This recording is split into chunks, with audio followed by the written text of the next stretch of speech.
Welcome back to Press Review. Let's start by taking a look at today's front pages in the Middle East. The Egypt Independent reports that security defused 2 explosive devices at a polling station in the Egyptian town of Kfar Saad, as 14,000 polling stations open nationwide to receive more than 50 million registered voters for presidential elections. From the UAE, the Khalij Times headlines: Pope prays at Israeli wall of oppression. Pope Francis made a surprise stop at the hulking wall Palestinians see as a symbol of Israeli oppression, minutes after begging both sides to end the conflict that he said was no longer acceptable. In an image set to become one of the most emblematic of his trip to the Holy Land, a somber-looking Francis rested his forehead against the concrete structure that separates Bethlehem from Jerusalem and prayed silently as a child holding a Palestinian flag looked on. And from the Saudi Arabia, the Arab News covers the papal visit also to the Holy Land, but it headlines overseas training of teachers to cost 5 billion Saudi riyals.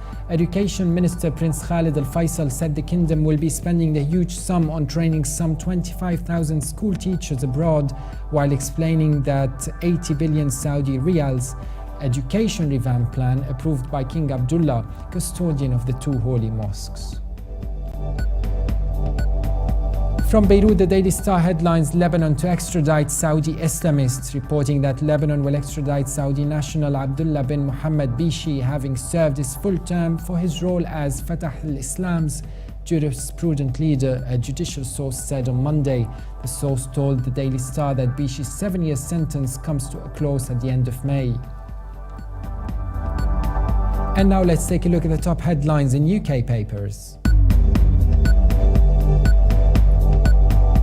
The Telegraph headlines Mideast section: Pope makes surprise visit to Israel's victims' memorial after separation wall of controversy.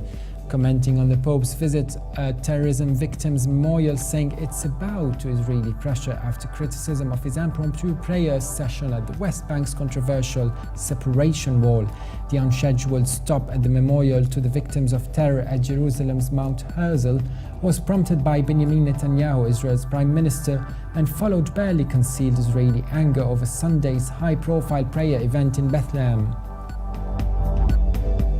The Guardian tops its Mideast section with the title Former Army Chief Abdel Fattah al-Sisi expected to win after most candidates pull out and many dissenters opt to boycott the vote. The paper reports Sisi has already received more than 90% of overseas votes, though what proportion of expatriates voted is not yet clear. A recent poll conducted by Pew Research suggested only a slim majority of Egyptians, 54%, backed Sisi, although independent poll experts warned that such data was often unreliable in Egypt. And now let's take a look at the top stories in international papers.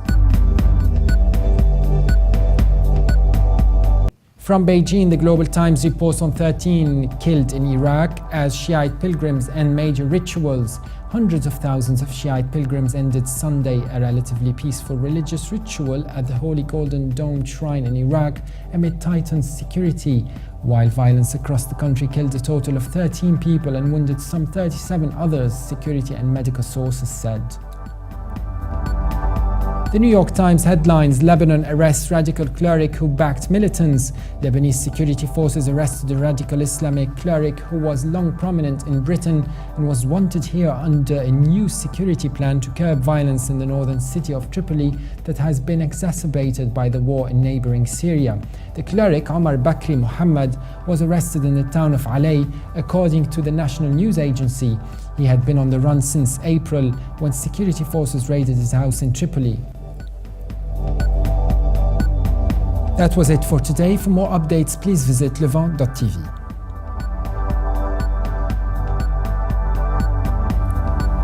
Thanks for watching Press Review, and bye for now.